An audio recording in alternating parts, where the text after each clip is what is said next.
What's up, guys? It's yours truly, Fitz. How you doing? Hope you're having a fantastic day. We got a new layout here. Hope you like it. I think it looks pretty clean. It's got my current rank at 2361. And we're going to show some battles. I already have a win here. So I'm going to play out the rest of the four, kind of shoutcast it. And then I got one more battle for you guys that end up winning an entire set 5-0. Real quick, if you do want some merch, the link is in the description. Fitz City merch, and it's got GoHub on the back. If you want some tank tops, I can put that in the merch store, but link is in the description down below. And without further ado, let's go ahead and jump into it. So this is before the MMR got hidden, just before the update on that same day, and I don't know if it's a good idea at this point. You can't tell if you're going to lose a lot of points or win a lot of points if you beat the person, so it just, you know, it is what it is. So far, it's been okay. But right here, this matchup is pretty good. Obstagoon is a really good lead. It beats a lot of Pokemon, and it wins a lot of neutral matchups, like this one. Now, heaven forbid, neutral matchups are rare within itself, but this is a good situation to be in. You want to farm Night Slashes, try to get that attack boost. That is the #1 thing Obstagoon is good for, that attack boost with Night Slash. Now, there is times where it's going to take 5, 6, 7 Night Slashes to get that one boost, or you won't get it at all. And I believe this is a match where that happened. I could be wrong on that. It's hard to remember. This is a pretty long video, but without a doubt, though, being able to farm those Night Slashes is insane. And if you get the attack boost, even if you're in a bad situation, Obstagoon has a high enough attack stat in Ultra League to really do some damage. Now, of course, it comes in with Gyarados. Gyarados is 4 times weak to Electric. Just farming, and I noticed something. I was like, wait a minute, they are Dragon Breathing their minds off. I almost did not shield, but then it dawned on me that it could have Hydro Pump, and it did. That was a fantastic shield. Now, I should have probably went with the Rock Slide in this case, but it turns out that Thunderbolt did do the trick here. They did not shield, which means they probably have something in the back that's going to deal some damage. And lo and behold, Swampert. So I had some energy farmed up. Just going to go ahead and go with the Rock Slide. I do still have Cresselia on deck, but they do still have a shield as well. And I don't think I get Rock Slide off in time. Ooh, I do. They're probably going either farming Hydro Cannon or they're going straight for an Earthquake for a one-hit KO. It is going to take 2 Hydro Cannons to kill me, I do believe, at this state. Let's go ahead and see. Like I said, it's been a little while.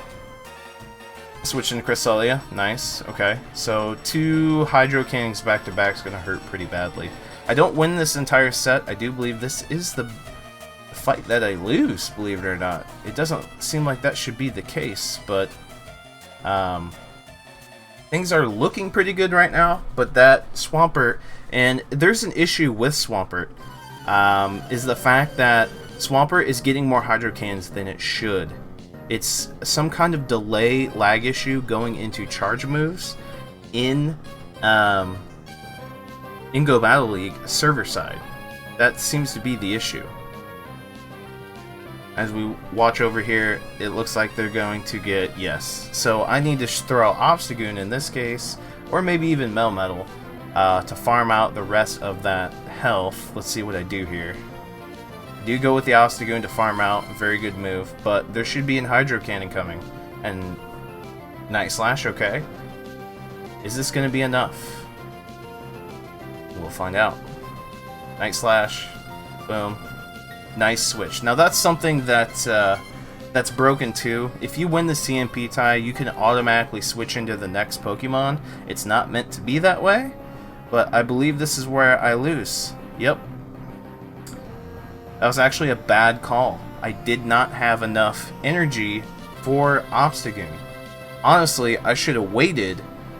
Yeah, and I lose. I lose a Swampert because Swampert farms Hydro Cannon too much. Like I said, that's kind of broken too. And there we go. There we have it. I lost that one. Even though I should have definitely won, I lost, and that happens. I don't know what kind of mistakes really were there. I thought I did pretty well. It's just Swampert, like I said, has a broken farming system. Now this is a pretty interesting neutral matchup. Obstagoon does fairly well against this matchup because you can farm Night Slashes. But Gyarados' Dragon Breath is a problem. It deals a ton of damage. I went with a Night Slash. And the more I started thinking about this, I'm like, wait a minute, this is getting out of hand. And I believe there's a hydro pump coming. I think this is a hydro pump. Because I had nightmares of the last one, and I don't shield. Yeah, see, it was a hydro pump. Now, the thing is it didn't seem like that was a lot of Dragon Breaths. Did it seem like that was a lot? It didn't, did it? No, I didn't think so. But then again, I switched into Melmetal. I switched into it. So, Gyarados never used a move, and I don't know why I didn't think that. Gyarados never used a move, I did.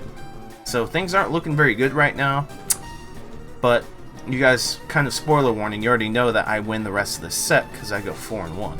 That was the only battle I lost, was the last one. And it was a battle I shouldn't have lost, but this goes to show you the power of Obstagoon and how ridiculous it is. Now I was farming a lot of counters, so I've got a lot of energy pent up, built up on Night Slash, so that's a good thing. We still have 1v1 shield situation, so I'm gonna go ahead and do another counter here to just get an extra extra energy here. And as you can tell, it was lagging pretty bad too. I could have got another counter in there, but I don't know what was going on. But farm this down some more. Now Blast Burn hurts Cresselia a lot, actually, and notice that they do not shield either. So I'm not gonna shield, or they have a shield, excuse me. So I'm not gonna shield. We don't know what their second Pokemon is in the back, and that's kind of what I was worried about. Oh, got the Moonblast off. They could have went with a Dragon Claw to win the CMP tie, because Charizard's attack stats way higher. Absolutely. Go to this Moonblast. Moonblast right into... Actually, how'd they get that switch off? I wasn't upset. I'm like, wow, Moonblast, okay. So they're going to shield this one, right? They're going to try to keep their Giratina alive. Well, let's find out. They just played my hand. So the reason why is because I still have a shield left, and I should have used it.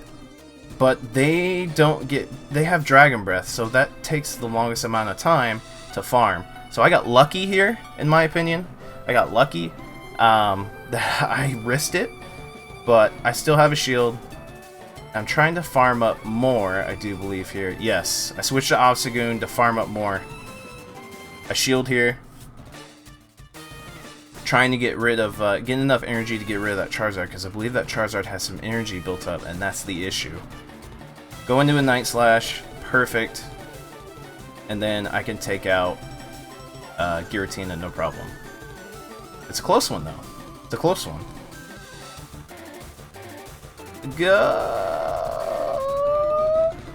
Got it. It's just because I don't think Dragon Breath is the right call on Giratina. I think it's Shadow Claw. And even then, Shadow Claw just tickles Obstagoon because it resists the ghost moves. So Obstagoon is a good switch out. Like if you don't lead with Obstagoon, Obstagoon is a good switch out. If your opponent loses the lead, you switch to Obstagoon if their Giratina has Shadow Claw, because that Shadow Claw is going to tickle. Obstagoon's stats are pretty tanky in the Ultra League. Absolutely. Go ahead and go to the next battle here.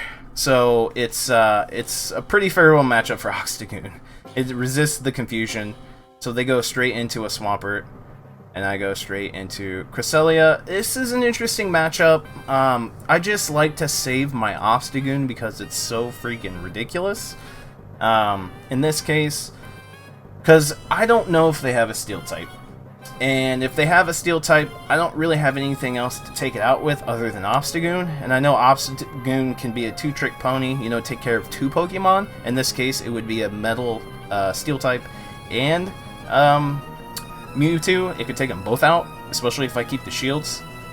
So that's always something I think of in the back of my head, is can they have a Pokemon in the back that will cause me to lose if I don't save another Pokemon? Like I said, if they have a Steel type and my Obstagoon's dead, I lose no matter what. So you gotta kind of keep that in mind when you're doing battles. You're like, oh, I'm winning this matchup. They're gonna switch to something. They switch to something, you make sure you switch into another Pokemon to where you're gonna not only win that matchup, but you're gonna be able to save the initial Pokemon in case they have a Steel type. And then usually if you take out their Pokemon, their second Pokemon, they have a Steel type. And then this is the case. This is exactly what I'm talking about. Steel type, I've got a shield. They 2 shields. They only have 1. This is what I was thinking of. I'm like, I need to keep Obstagoon alive and well. I was hoping they would shield there, so I think I go for a Night Slash here. Now this is going to be should be a Flash Cannon, but I think I shield anyway, because I just don't want to take that Flash Cannon damage. I could have easily tanked it, that's no problem, but I just didn't want to take that damage. Obstagoon is not very squishy, it can take hits, but when it comes to Registeel, you can't really count those lock-ons, so it kind of gets a little hairy on if it's actually going to be a Flash Cannon or a Focus Blast. So if you don't want to gamble, use a shield, especially when I've got a shield advantage situation, and then the attack rose sharply. That's exactly what we want. That's exactly what we want. Now we want to farm this down, have a Night Slash, and switch out to Melmetal. I believe that's what I do here. Yep, switch to Melmetal. They could have Dynamic Punch, but it's not going to be enough to kill me. And I'm just going to farm, because they're farming. Go ahead and get the Rock Slide here. Do some decent damage. Hoping for a shield, to be honest. They don't. Does some decent damage. Go ahead and charge out some more. Now, this Dynamic Punch I don't think is enough to kill me, but what's interesting is I don't think it's Dynamic Punch. It is. Okay. I've been running into Mewtwo's that run Earthquake, and it's so bizarre to me. It's so bizarre to me. Now, are they going to shield this? That would be insane if they shielded this. They did. That's crazy. Because I do believe I can get the Rock Slide off. Yeah. I think Melmetal wins the CMP tie, too. I do believe so. Mine is 13, 13, 13 IVs, as you can see on the right-hand side of the screen there. So it does win the CMP tie. And then these Confusions I don't think are enough to kill me. Nope, I can get another Rock Slide off. And I do believe we have a Night Slash on deck for Obstagoon, and we still have Cresselia to switch into also, which is going to be a problem for Mewtwo. Yep. That's fine. We know right now, in this current state, that Mewtwo is low on energy, Obstagoon is not. That's exactly what I thought of in my head. But they went with a Dynamic Punch, and they didn't tap any of the buttons. They let it go, because they know they need to farm energy to be able to beat Obstagoon. But it didn't do enough damage. It wouldn't have done enough damage anyway, because it was a Dynamic Punch, and GG's there. So we go ahead and go to the... Let's see here. Next battle, a favorable matchup, Melmetal. Absolutely.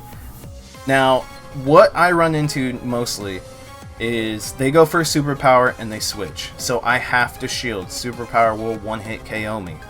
But this was one instance where that did not happen. So because they didn't use Superpower, I'm like, well, why don't I try to get a power-up instead of going for Cross Chop? I didn't get it. But now I know there's a superpower coming, without a doubt. Without a doubt, this has to be a superpower. It has to be. Right? Wouldn't you think so? It was. I shielded at the very last possible second. And it's a good thing I did. Because I would have lost this match. Good bait, I would say. I'm down. But, then they go to Cresselia, so I just stayed in. No, I didn't. I went to... That's a good choice. Melmetal does win this fight. If you look on PvP, Melmetal wins against Cresselia. Cresselia can't do enough damage, no matter what moves it has, to take it out. Because as you can see, this Moonblast is just going to tickle. And Rock Slide does just about the same amount of damage, if not more, I do believe. Now, if Cresselia does debuff my attack stat, I think I could lose this. Oh, and they... Oh, that's right, they had shields too. So we gotta remember we have Cresselia on deck. Their lead Pokemon was Melmetal, so things aren't looking very good. You're probably asking yourself, Fitz City, how the hell do you win this fight? Well, we'll see. I honestly don't know how I did either. And what's interesting is I was dictating in this moment, like, should I use Thunderbolt? It's got 10 more attack, or should I use Rock Slide? Like, I didn't know what to use. I'm like, what does more damage? But I thought about it, And I was thinking, I was like, I'm pretty sure Rock Slide does the same amount of damage. I wasn't sure, but one thing was clear. I could spam more Rock Slides than I could spam Thunderbolts. And that's something that you should keep in mind too. Let's say you have a secondary move that does more damage, but it takes longer to do. When you're in a neutral v neutral matchup, you just want to use the move that you can spam the most. One, because you can get rid of shields, and two, you're going to do more damage over time because you're able to spam that move more. So it didn't make sense to use nothing but Rock Slide. Now what was interesting to me is that Moonblast probably barely had enough to take care of Melmetal, and that's pretty much the deciding victory right here. I was very surprised that Moonblast took out Melmetal. It had to just barely be enough. So now this is a battle of Cresselias. Not 100% sure what they have in the back. We still haven't seen it. It was just Melmetal and Cresselia. So right now, so far so good. And we can just farm up for the most part here. Nice switch into Melmetal. Because it's just a sack swap, basically. You guys have seen this before. See, look, my Melmetal survived. I believe I get a Rock Slide off here too, so this was icing on the cake. I'm like, let's go. I got a Rock Slide off before this Melmetal dies? Icing on the cake, dude. So dope. So he's gonna die. He's got some energy farmed up, but my Obstagoon hasn't been touched because I shielded twice in the beginning of the match. So my ace in the hole, which ended up being my lead Pokemon, was untouched by Melmetal. So this is GG's. No matter what they do, they are going to lose. And well, lo and behold, they did. And I end up going 4-1. Now, let's go ahead and go into the next video, where I end... actually, I start with... I have Clefable, so swap out Melmetal with Clefable. That was my next new team, and this is after the MMR went away. So this is to go 5-0. I was freaking out because normally on your 5th battle, it's hard counters and you go 4-1. I got lucky here. So Obstagoon, obviously, counter, and like I mentioned earlier in the video, Superpower 9 times out of 10 is coming, and then they switch because they can't stay in there after using a Superpower. Lo and behold, they did, or actually this one didn't, I don't think. I don't know if it was an accident, they couldn't switch it in time, but they did not switch. And they stay in, which is crazy to me. Like, what are you doing? So they're going to go for another Superpower. Why would they not? It's 4 times super effective to Obstagoon. Why not? Go for it, right? And then they switch into Giratina, which is hilarious to me because I've got a Clefable that I can literally just farm it down with, and not only that, Clefable will get a Meteor Mash, and it'll be able to draw out a shield 9 times out of 10. Because even though that Melmetal takes resisted damage against Meteor Mash, it still does an ample amount of damage to it, leading my Obstagoon to come in and probably just counter it down. So Clefable is a really good Pokemon to use, but if you can't get this type of advantage in any case where they switch into a Poliwrath, they switch into a Machamp, they switch into this, like if you can't get a good situation to switch out with Clefable, it can be rough. I think it's a good second place Pokemon, like in your team in the second slot, for a winning a lead and they switch out, or it's a good lead Pokemon. But I wouldn't use it as a closer. I ended up winning quite a few sets with Clefable, but I ended up switching it out. And I don't know what they were thinking here. They were waiting too long. Charm was actually taking a pretty good chunk out of their health, so I'm not sure what they were thinking of there. And then this is where things become interesting. I'm like, well, okay, I faced a Melmetal. My Melmetal faced a Cresselia earlier in the video, right? I'm like, well, I can do that much damage, and I know it's not going to take that much. But I also had a bunch of energy stacked up on Obstagoon. Like I said, it is a monster, and with no shield advantage, they're KO'd, dude. They're done for. So all it took was the last Pokemon, ended up being Mewtwo, and they forfeit because they're done for. They're absolutely done for. So there you guys have it. Obstagoon battles, it's absolutely insane. You just have to build a good team around it. Build a Pokemon around Obstagoon to where if you lose the lead, or if you win the lead, I should say, they switch into something that's super effective against it. Therefore, you have something on deck to switch right into to directly counter it. For example, like I mentioned, Clefable. If you win the lead, I've had 2 matches where they switch into a Machamp. I simply switch right into Clefable, farm it down, get some energy, and boom, voila. So you want to build your team around some weaknesses of Obstagoon, or weaknesses around your main Pokemon. Weaknesses around that. So there you guys have it. Let me know in the comment section down below if you guys have been running Obstagoon or any other type of teams as well. I'd love to hear what you guys are running and how your success has been going in the Go Battle League. Smash that like button, subscribe if you haven't done so already, be part of the Fit City fam. And to the boy Fit City, I'm signing off. See you guys in the next Pokemon Go video.